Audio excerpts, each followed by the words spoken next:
Hai guys, kali ini aku mau ajak kalian jalan-jalan ke Italia. Explore dua tempat yang super ikonik. Pertama, tentu saja Pisa Tower, alias Menara Miring Pisa yang sudah masuk bucket listku sejak lama banget. Setelah itu, kita bakal lanjut ke Cinque Terre, desa warna-warni di tebing laut yang disebut sebagai salah satu tempat tercantik di Italia. Di video ini aku bakal cerita pengalaman naik kereta, naik odong-odong ala Itali, jalan kaki lumayan jauh, sampai nyoba cafe di sana. Plus ada juga sejarah singkat dan tips, biar kamu bisa ikut merasakan serunya perjalanan ini. Jadi tonton sampai habis ya, let's go! Kita akan menuju ke Pisa Tower. Nah, kan aku sama rombongan guys, kami naik bus, kemudian di drop menuju ke seputaran kota Pisa. Terus turun dari bus, kita itu naik kayak semacam odong-odong gitu ya, alias shuttle mini, yang bisa ditumpangi dengan banyak orang gitu ya, jadi rame-rame lumayan lah ya. Di Indonesia tuh nggak pernah naik odong-odong ya, malah naiknya di sini. Baiklah, gas. Oke ya, setelah beberapa menit akhirnya kita sampai ke Piazza dei Miracoli, yaitu lokasi Menara Pisa. Duh, aku tuh deg-degan parah guys karena begitu sangat ingin aku mengunjungi Menara Pisa ini. Dan aku bakal puas-puasin untuk foto dan lain sebagainya karena memang ini merupakan salah satu hal yang aku tunggu-tunggu dari sejak lama. Oh my god, aku tuh rasanya kayak mimpi, tapi ini nyata. Alhamdulillah ya. Finally sampailah di Menara Pisa. Menara Pisa ini bukan sekedar bangunan miring untuk foto-foto gaya kocak, tapi punya cerita sejarah panjang. Dibangun sejak tahun 1173, menara ini miring karena sebenarnya fondasinya nggak kuat menopang tanah liat di bawahnya. Tingginya sekitar 55 meter, miringnya sampai 4 derajat. Uniknya guys, meski miring, menara ini tetap berdiri kokoh selama lebih dari 800 tahun. Di kompleks Piazza dei Miracoli ini selain ada Menara Pisa, ada juga Katedral Pisa dan Baptistery yang arsitekturnya megah banget. Jadi kalau kesini jangan cuma foto gaya nahan menara ya, tapi bisa coba explore bangunannya juga. Dan ini tuh luas sekali, so biarpun banyak orang tapi tetap bisa bernafas kok, santai aja.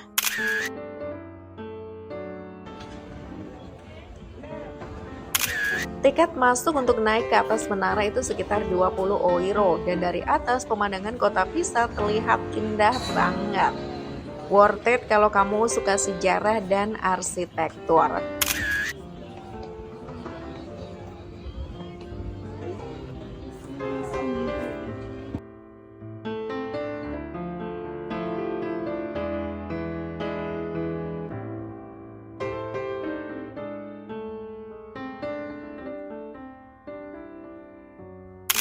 Oke guys, setelah puas-puasin diri di Pisa, kami harus melanjutkan perjalanan menuju ke Cinque Terre. Bacanya gimana ya? Karena tulisannya Cinque Terre gitu. Dari Pisa kita naik kereta menuju La Spezia, kemudian lanjut naik kereta lokal khusus yang berhenti di desa-desa Cinque Terre.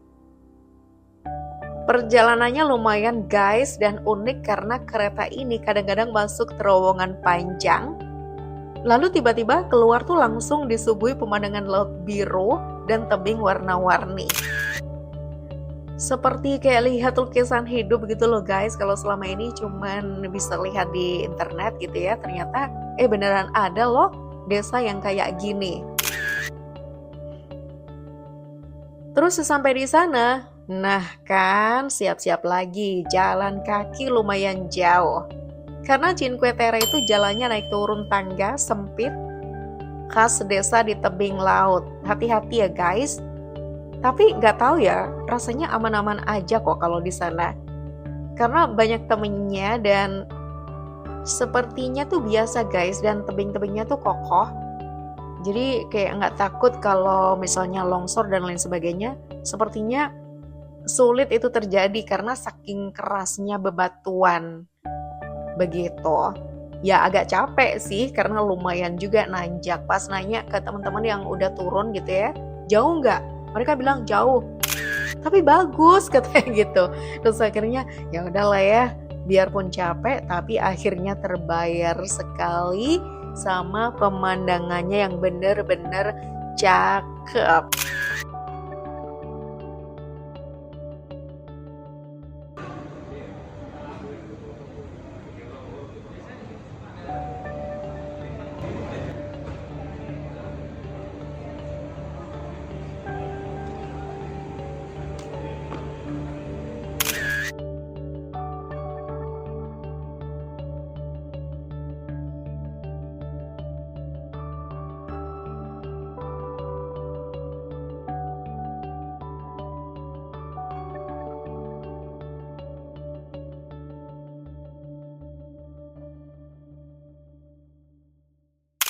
Gimana nih menurut kalian, cakep nggak kayak gini?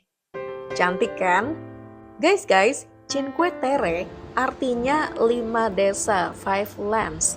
Nah, desa-desa ini adalah Monterosso al Mare, Vernazza, Corniglia, Manarola, dan Rio Maggiore. Semuanya menempel di tebing dengan rumah warna-warni menghadap Laut Mediterania. Kebayang nggak sih kalau lansia tinggal di sini? Aku juga nggak tahu deh. Soalnya jalannya itu juga nanjak guys, meskipun nanjaknya itu nggak terlalu tinggi ya, tapi lumayan loh. Dan itu jauh, nggak bisa ada kendaraan, jadi semua orang tuh kayaknya jalan kaki gitu. Cuman ya lansia di sini mungkin udah terbiasa ya guys dengan jalan kaki dan lain sebagainya, sehingga mereka ya kayak biasa-biasa aja. Dan beberapa kompleks gitu ya, kayak toko-tokonya itu kecil-kecil, kuno, tapi cantik. Dan warna-warni, seru banget. Dan yang bikin amazing itu karena rumah warna-warni ini menghadap Laut Mediterania. Jadi sangat cantik. Kebayangkan kalau pagi bangun langsung ngelihat segernya laut. Oh my god. Kayaknya happy banget gitu. Oke guys, kita explore ya 5 desa yang ada di Cinque Terre. Yang pertama ada Monterosso, ini terkenal dengan pantainya, cocok kalau kalian seneng banget berenang. Lalu ada Vernazza, ini punya pelabuhan kecil yang cantik banget.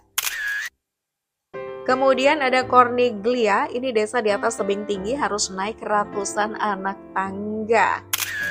Wow, bisa kurus ya kalau setiap hari bisa 5 kali naik turun tangga.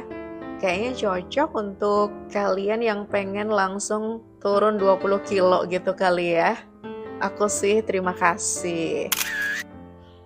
Lanjut ke Manarola. Ini spot foto paling populer, desa warna-warni di tebing. Jadi dari jauh tuh udah kelihatan banget ya desa warna-warninya. Pas udah makin dekat dan masuk ke dalam desa itu ternyata bener-bener indah dan bersih banget. So aman-aman aja dan kayak cuci mata banget gitu guys kalau kita kesini. Kemudian Rio Maggiore, ini desa paling selatan, ramai dengan restoran seafood. Dan di sini tuh ada banyak banget kapal-kapal guys. Nah aku nggak tahu tuh apakah mungkin kapal-kapal ini dipakai untuk mencari ikan atau bagaimana gitu ya, karena emang banyak banget gitu kapal-kapal yang ada di sini. Dan menurut sejarahnya, desa-desa ini sudah ada sejak abad pertengahan. Dulu masyarakatnya hidup dari bertani anggur dan melaut. Karena lokasinya di tebing curam, aksesnya sulit, makanya dulu Cinque Terre agak terisolasi. Baru belakangan ini menjadi destinasi wisata dunia yang sekarang dilindungi UNESCO.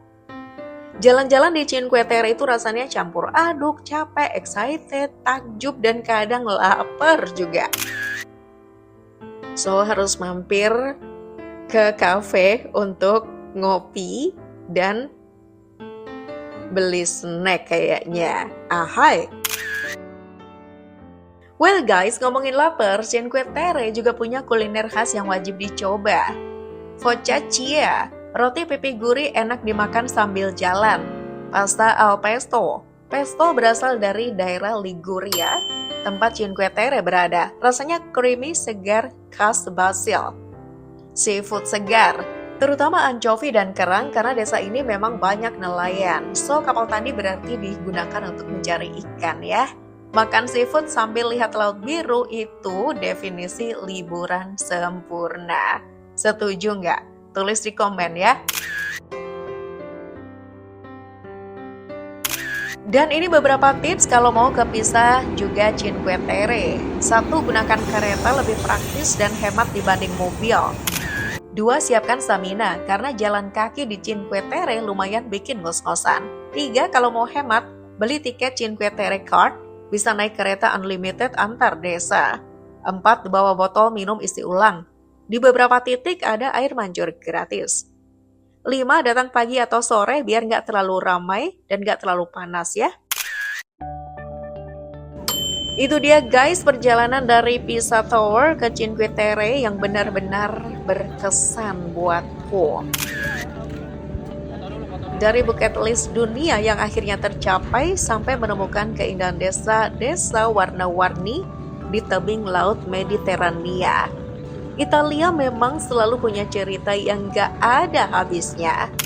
Kalau kamu ke Italia, wajib banget memasukkan Menara Pisa dan Cinque Terre ke itinerary. Percaya deh, meskipun capek jalan kaki, pengalaman dan pemandangannya bakal bikin kamu jatuh cinta. Terima kasih sudah ikut jalan-jalan bareng aku guys. Jangan lupa like, share, dan subscribe untuk cerita perjalananku berikutnya. Terima kasih udah nonton sampai habis. Sampai jumpa, bye-bye, happy traveling.